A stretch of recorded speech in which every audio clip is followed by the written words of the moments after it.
Allah says in the Quran that when the fast of Ramadan came down, He changed the law of fasting. Prior to this, we used to fast in accordance with the Jewish law. For 17 months we fasted like that. How did we fast? From sunset to sunset, all through the night and all through the next day. No food, no drink, and no sexual relations with your wives. Okay. But then revelation came down saying that now you will fast from dawn until sunset. And now it is halal for you to go to your wives during the night time. أُحِلَّتْ لَكُمْ لَيْلَةَ الصِّيَامِ الرَّفَثُ إِلَى نِسَائِكُمْ. It is halal for you. هُنَّ لِبَاسٌ لَكُمْ وَأَنْتُمْ لِبَاسٌ لَهُنْ. They are your garments, you can't do without them. And you are their garments, they can't do without you. عَلِمَ اللَّهُ أَنَّكُمْ كُنْتُمْ تَخْتَانُونَ أَنفُسَكُمْ. Allah knows that some of you who were supposed to be staying away from your wife during the night time, used to go secretly to them. فَتَابَ عَلَيْكُمْ. And Allah has now forgiven you. He's turned towards you mercifully. وَعَفَى عَنْكُمْ. And Allah has forgiven you. فَالْآنِ. And so now, بَاشِرُهُنَّ. Now go and embrace them in the nights of fasting. And when you embrace them, now listen to the words. Listen to the words. وَابْتَغُوا مَا كَتَبَ اللَّهُ لَكُمْ. And now seek for what Allah has written for you. In other words, what the Quran is saying very plainly and clearly is that it is Allah who writes how many children you're going to have and when you're going to have them. Oh, He does the writing. Oh, but the Jews and the Christians tell us, no, we should do the writing ourselves.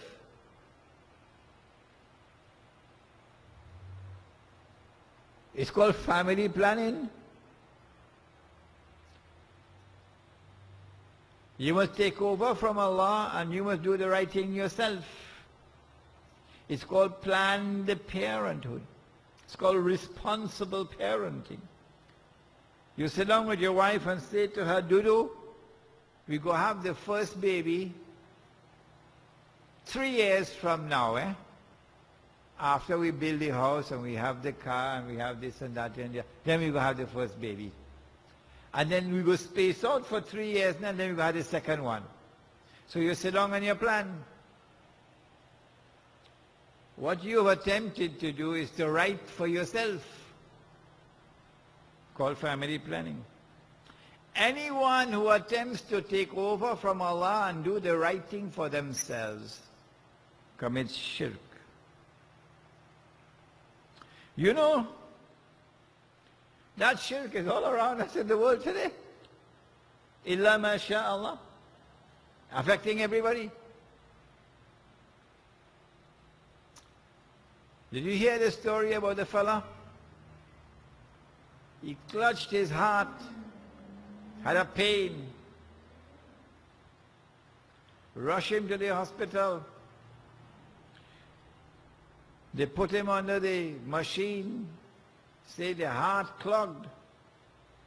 He had to get bypass right away. Operate on him, triple bypass.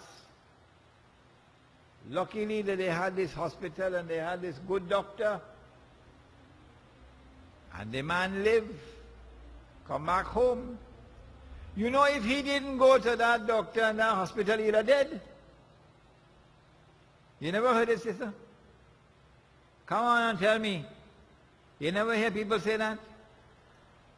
You know, if he didn't go to that hospital and he didn't have that operation, he are dead. Oh, I see. Oh, life and death in the hands of the doctor now, eh? And life and death in the hands of the hospital now, eh?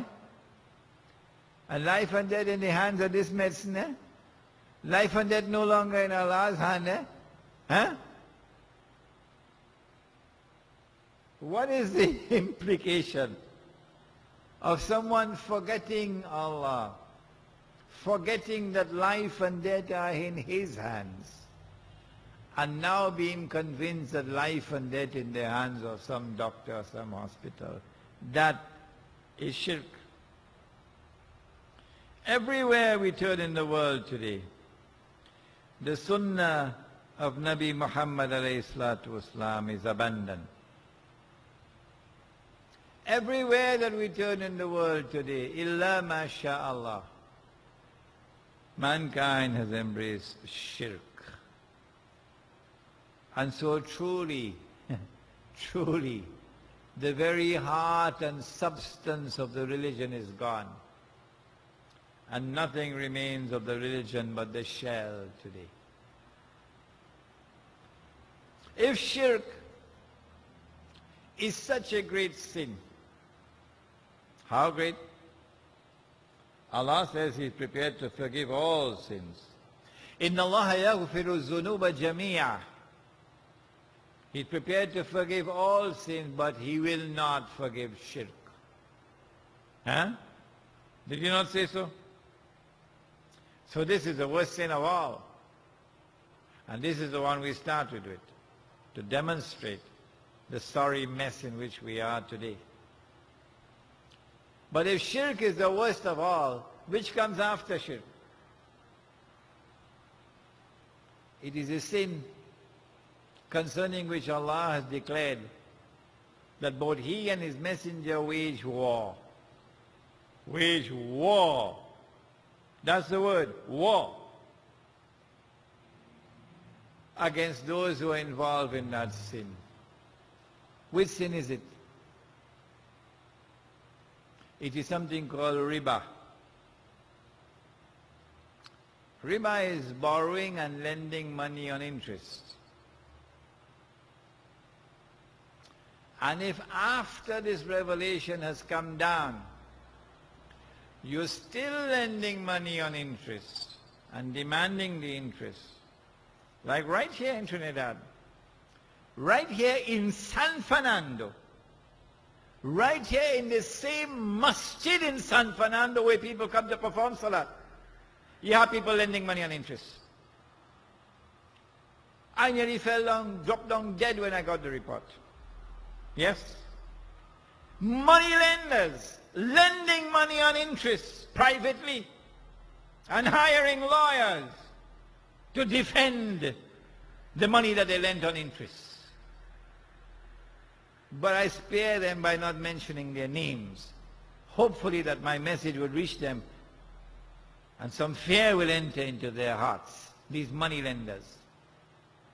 Because Allah says, if this revelation comes down in the Quran and you're still lending money on interest, then take notice of a declaration of war from Allah and from His Messenger. Is that not harsh language? Well, when I was a child growing up in Chaguanas, I remember there was a man in Kufa who used to lend money on interest. And I remember that this Muslim community 50 years ago was such that if that man had come to the masjid with a bag full of money to donate it to the masjid, nobody would have taken that masjid. Go from here, we don't want your masjid money. And if that man had invited us to his home for a meal, nobody would have gone to eat in his home. That was this Muslim community 50 years ago. Where are we today? The bank manager has the highest status in the society. Yeah? And going and borrowing money in the interest from the bank, no big thing. and putting your money in a fixed deposit and living off the interest, no big thing. That's a sensible thing to do. Everybody doing it. What's the punishment?